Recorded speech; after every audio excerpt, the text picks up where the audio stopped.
मुअज़्ज़िज़ नाज़रीन, अदब संसार हफ़्तेवार अदबी प्रोग्राम हिकु दफ़ो ॿीहर साण करे मां मुंहिंजो मेज़बान अमर इक़बाल जी ख़िदमत में हाज़िर थियो आहियां।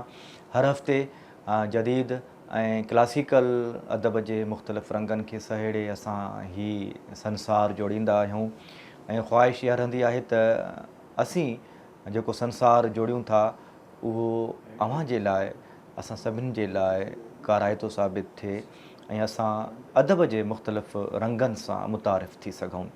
गुज़िरियल हफ़्ते सिंधी ॿोलीअ जे सरमोड़ शाइर साईं इमदाद हुसैनीअ सां कचहरी कईसूं ऐं उन्हनि जी ज़िंदगी, उन्हनि जी शख़्सियत, उन्हनि जे फ़नी सफ़र जे शुरूआती सालनि जे हवाले सां कुझु ॻाल्हियूं ऐं कुझु ॿियूं ॻाल्हियूं असां डिस्कस करे चुकासीं ऐं अॼु हिकु दफ़ो ॿीहर असां साईं इमदाद हुसैनी साहिब सां गॾु हूंदासीं ऐं संदन शाइरीअ जे हवाले सां ऐं ॿिए तमामु घणे ऐं घण रुखे कम जे हवाले सां साणनि ॻाल्हि ॿोल थींदी।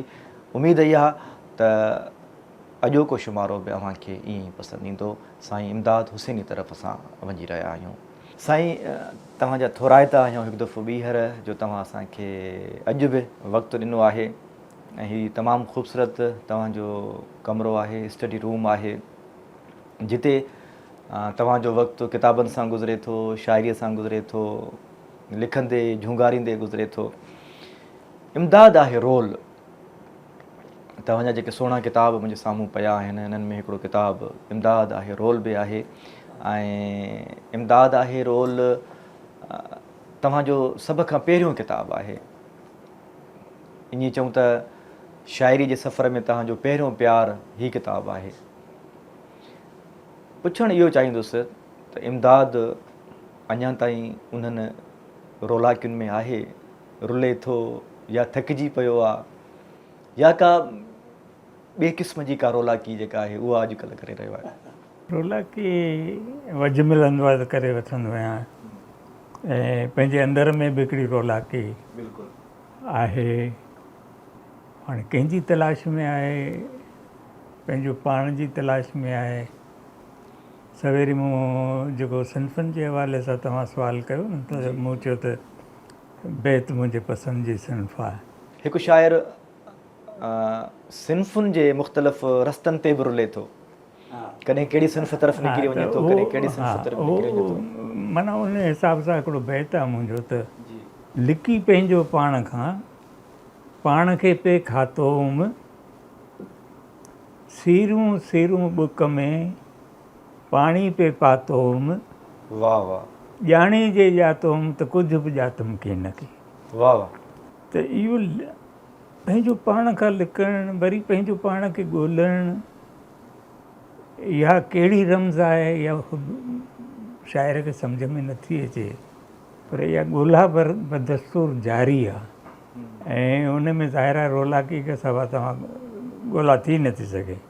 सवेरे जेको गुज़िरियल प्रोग्राम में पाण ॻाल्हि पिए कई त मूं असांजे ॻोठ जे हिकिड़े गंभीर सुघड़ जे जो नज़्म तव्हांखे ॿुधायो, कारा चीचा कार बलोरी पी शराब चिरकी छोरी, उनजो नालो मूं शायदि उन वक़्तु कोन वरितो, वाहिदनु फ़क़ीर। सही। हाणे वाहिद ॾिनो उन मां वाहिदनु फ़क़ीर जेको उनजो नालो वाहिदनु फ़क़ीर हो।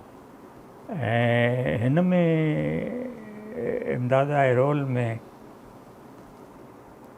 ही कीअं छपियो ऐं शहर जी सॼी सिलेक्शन हुई ऐं शहर हिन ते तमामु हिकिड़ो भरपूर मुहाग बि लिखियो हो।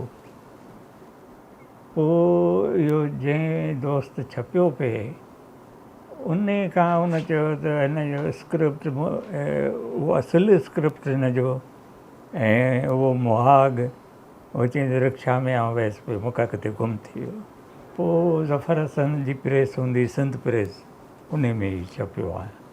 थोरनि सुफ़नि जो आहे पर दोस्तनि खे अॼु ताईं यादि आहे ऐं मुमकिन आहे हाणे हिन जो ॿियो छापो मां सवेरे ॻणिया वेठे त जहिड़ो करे 44 साल थी विया आहिनि हिनखे। असां इमदाद आहे रोल जेको किताबु आहे, मां सम्झां थो त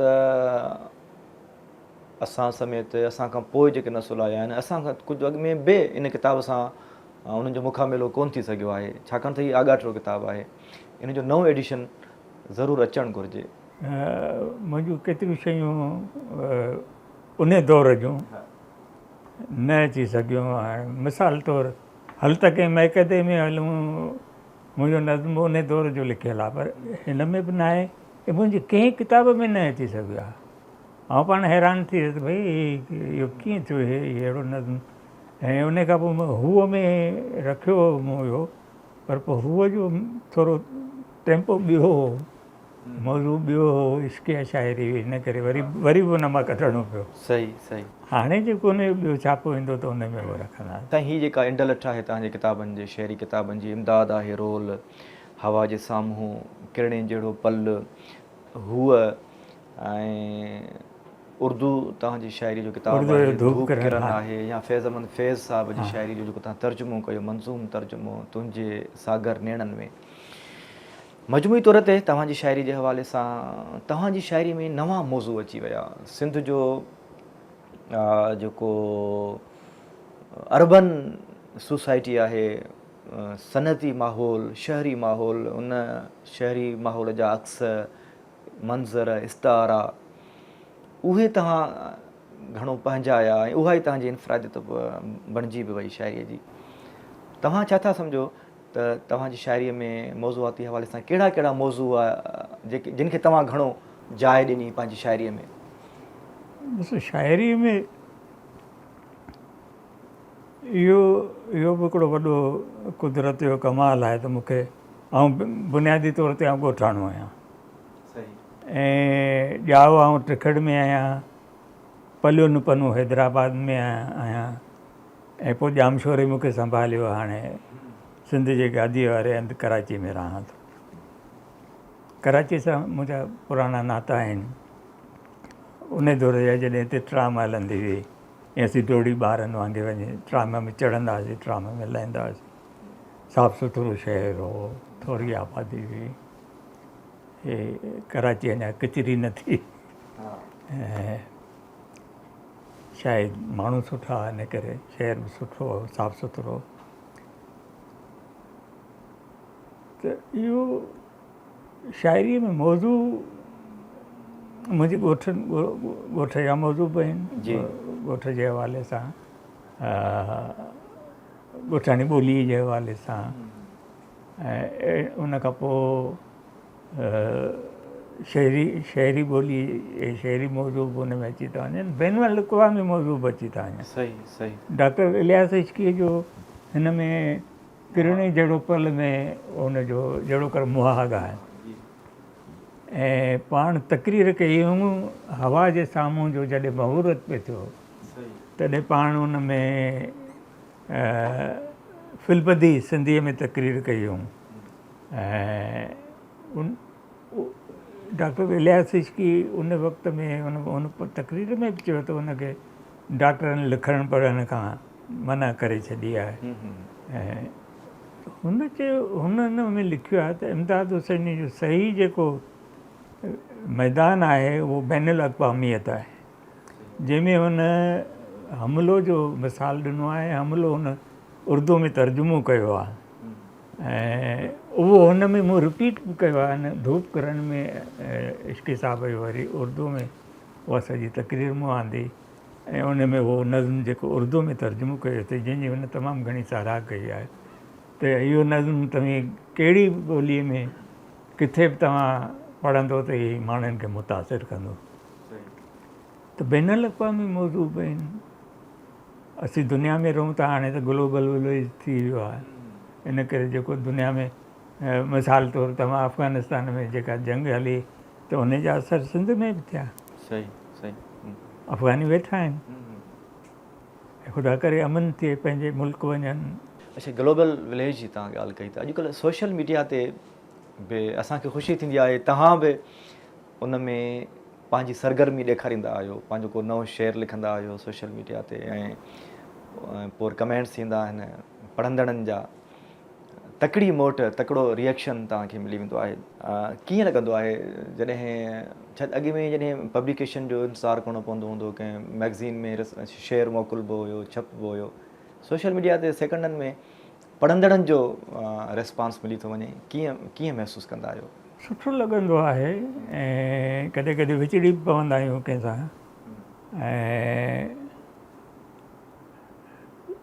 तव्हां ॾिसो, हिकिड़ी असांजी दोस्त आहे अमेरिकन सिंधियाणी एमिली हॉल्स, जेका लतीफ़ साईं खे अंग्रेज़ी में तर्जुमो पई करे।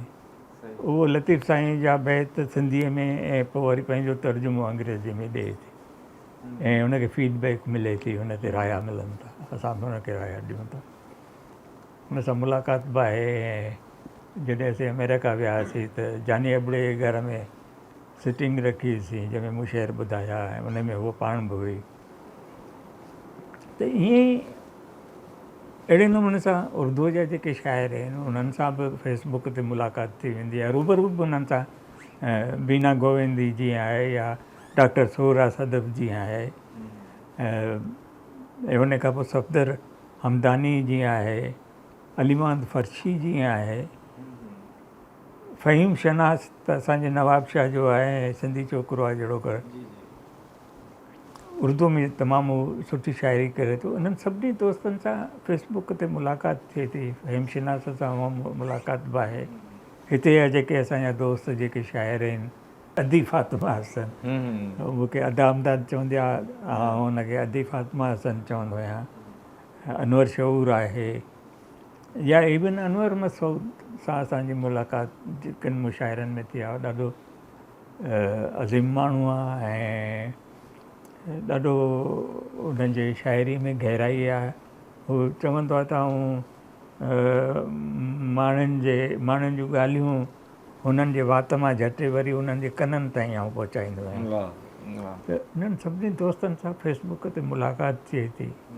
कराचीअ में रहंदे अयाज़ समुंड जो ज़िक्र घणो कंदो हुयो न, ऐं दुनिया जे शाइरनि जी समुंड सां दोस्ती रही आहे।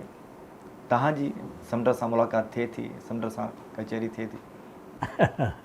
समुंड सां अयाज़ तमामु केतिरो हींअर अलाए कंहिं शायदि ताज जो चयो त अयाज़ इहो वसीयत कई हुई त हुनखे भिरशा ते बि दफ़न कयो वञे, पर अयाज़ अहिड़ी का वसीयत न कई। अयाज़ वसीयत इहा कई हुई त हुनखे या त शिकारपुर में पंहिंजी भेण जे पासे में दफ़न कयो वञे, या हुनखे समुंड जे किनारे ते दफ़न कयो वञे, ऐं समुंड में हुनखे पंहिंजो भाउ थो लॻे। हा बिल्कुलु। त समुंड सां आहे मुलाक़ात बि आहे। समुंड किनारे वारी ठाहियोसीं, तोखे चयोसीं, अरशद महमूद ॻायो आहे। ऐं समुंड जो हाणे जेको हाल आहे उहो बि असांजे साम्हूं आहे। ऐं वरी जॾहिं लतीफ़ साईं जो सुरसरी राग था पढ़ूं, सुर सामूंदी था पढ़ूं, शाह साईं हिन समुंड ते आयो आहे, हिन समुंड में सफ़र कयो अथई, ऐं वणजारनि जो सुर ॾिनो अथई, श्री राग जो ॾिनो अथई। माना तमामु शाह साईं तमामु क़दीम दौर जो जा हवाला ॾिना आहिनि हुन में। जॾहिं सिंध जो वण जे वापारु दुनिया जे ॿियनि तहज़ीबुनि सां, ॿियनि मुल्कनि सां थींदो हो, तॾहिं जो अहवालु हुन ॾिनो आहे। साईं कंहिं दौर में, बल्कि कुझु साल अॻु में तव्हां चयो त सिंधी शाइरी कंहिं मक़ाम ते पहुचण बजाए मुक़ाम में पहुची चुकी आहे, ऐं इन ते इलाही बहस बि थिया त इमदाद साहब जो जेको आहे इहो जेको कमेंट आहे ॾाढो ॻोरो आहे, ॾुखियो आहे। वरी असां उन तरफ़ अचूं था अॼोके दौर में, ऐं इन करे बि तव्हां खां पुछां थो त तव्हां नौजवाननि सां जुड़ियल आहियो। केतिरा ई नौजवाननि तव्हां ॾे किताब मोकिलीनि था, उहे तव्हां पढ़ो था, नज़र मां कढो था, ऐं कुझु किताबनि ते तव्हां मुहाग बि लिखिया आहिनि। छा था सम्झो अॼु जेका नौजवान शाइरी करे रहिया आहिनि उन्हनि में को दमख़म तव्हांखे नज़र अचे थो, का चङाई नज़र अचे थी? इहा जेका मुक़ाम वारी जेका मूं राय ॾिनी हुई, इहो हिकिड़ो मिलीनियम मुशाइरो थियो। उन में जेका शाइरी पेश कई वई हुई उन जे हवाले सां हो ऐं मूं उते ई चयो हो जिते पोइ किन जेको आहे सो इन सां इख़्तिलाफ़ु कयो मूं ते छो बि चंडिया ऐं किन मुंहिंजी ताईद बि कई ऐं हाणे जेके शाइरी थिए पई उन में मां केतिरा दोस्त आहिनि उन्हनि जा मां मुहाग बि लिखिया आहिनि सुठो लिखनि पिया ख़ुशूसन मूं ॾिठो आहे त असांजो जेके ख़वातीन आहिनि उहे बि सुठी शाइरी कनि पियूं ऐं उन्हनि मां बि किन ते मां मुहाग लिखिया आहिनि हाणे इन में नाला खणंदासीं त में बि मूंखां को नालो विसरी वञे पर हाणे जीअं अहमद शाकिर हिकिड़ो आहे हुन सां मुंहिंजी मुलाक़ात न आहे ऐं केर बि मूंखे मुहाग लाइ चवंदो आहे त पहिरीं त आउं इनकार कंदो आहियां त टाइम कोन्हे या मूड कोन्हे या पंहिंजो कमु छॾणो थो पए पर पोइ जेके वरी मोकिले ॾींदा आहिनि त मूं अहमद शाकिर ते मुहाग लिखियो आहे जुल्फ़कार गाॾई असांजो दोस्त आहे हुन चयो ऐं मूं चयो ठीकु आहे मोकिले ॾे मां हुन ते लिखियो ऐं मूंखे हुन जी शाइरी ठीकु लॻी अहिड़े नमूने सां हुसैन जागीरानी जी जो किताबु छपियो आहे हुन सां हिते आयो मुलाक़ात बि हुन सां थी ऐं हुन में ॾांहुं आहे ॾात बि आहे पर हुन जे इन किताब खां पोइ वरी हुन छा लिखियो आहे हुन जी मूंखे ख़बर न आहे ऐं हींअर सरवाण सिंधी पंहिंजो किताबु मोकिलियो आहे उहो मां पढ़ियो आहे राय बि हुन ते मां लिखणु शुरू कई आहे सुठो पियो लिखे या जिन जा किताब छपिया आहिनि जंहिंमें अहमद सोलंगी अची थो वञे मसरूर पीरज़ादो अची थो वञे असांजो रुबीना अबड़ो अची थी वञे सही इहे लिखनि पिया सुठो पिया लिखनि अच्छा शाइरी जो जेको सफ़रु आहे घण रंगो सफ़रु आहे ऐं तव्हां शाइरीअ जे जंहिं बि रस्ते ते पेर धरियो था त उहो रस्तो रंगीन थो बणिजी वञे हिकिड़ी शाइरी जेका फिल्मुनि जे लाइ तव्हां लिखी फिल्मी शाइरी फिल्मी गीत जेके तव्हां लिखिया उन तरफ़ कीअं अचणु थियो ऐं कहिड़ा कहिड़ा यादगार गीत तव्हां लिखिया उन्हनि जो ज़िक्र जेकॾहिं थी वेंदो त असांजी जेका कचहरीअ में हिकिड़ो नओं रंग अची वेंदो फिल्मी गीत मूं सभ खां पहिरीं लिखिया धरती लाल कुंवर जा ऐं उहे मां आगा सलीम जे चवण ते लिखिया आगा सलीम साहिबु रेडियो ते प्रोड्यूसर हूंदो ऐं ख़लील बचाणी बि असांजो दोस्त हो उन फिल्म पे ठाही धरती लाल कुंवर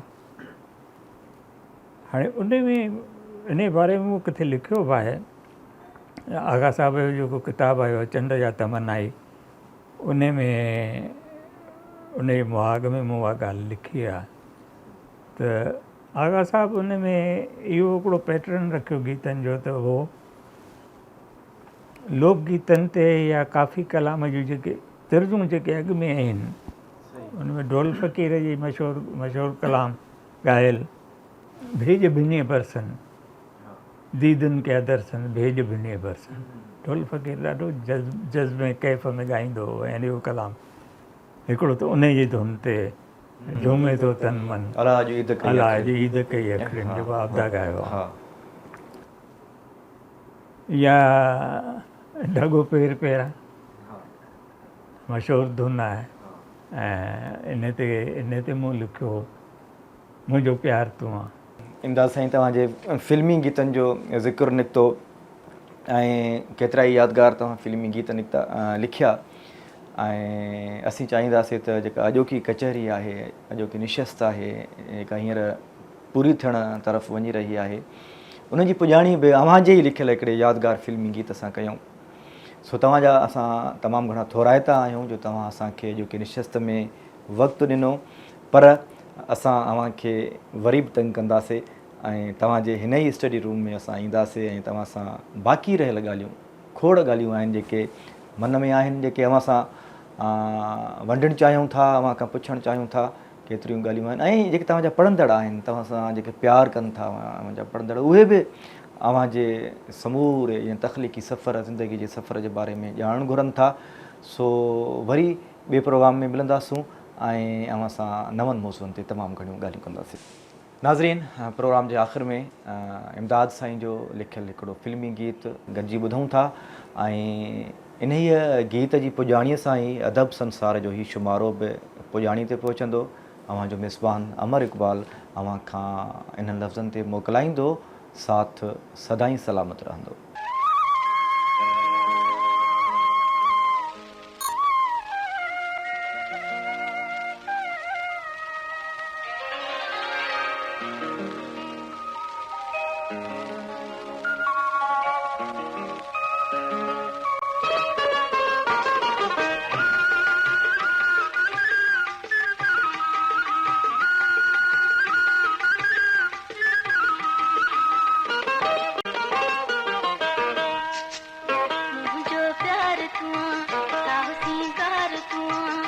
मुंहिंजो प्यार तुआ साहु सिंगार तुआ, मुंहिंजो प्यार तुआ साहु सिंगार तुआ, मुंहिंजो प्यार तुआ साहु सिंगार तुआ, मुंहिंजो प्यार तुआ साहु सिंगार तुआ।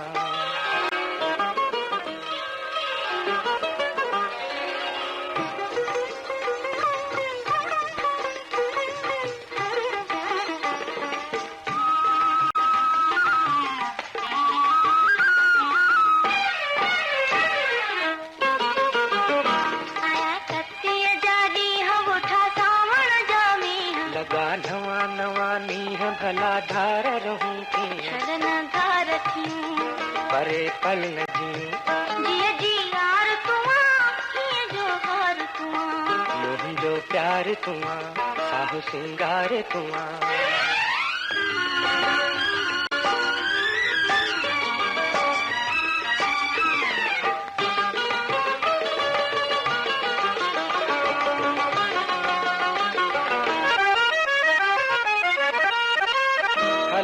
हल वड़े पार जिते पल पियो प्यार, माण्हू अहिड़ो हली प्यार जंहिंजो आर न को पार। रूह में रंग रचन अंग उमंग नचन, जिए जिनसार तुआ सुह संसार तुआ, मुंहिंजो प्यार तुआ साहु सिंगार तुआ।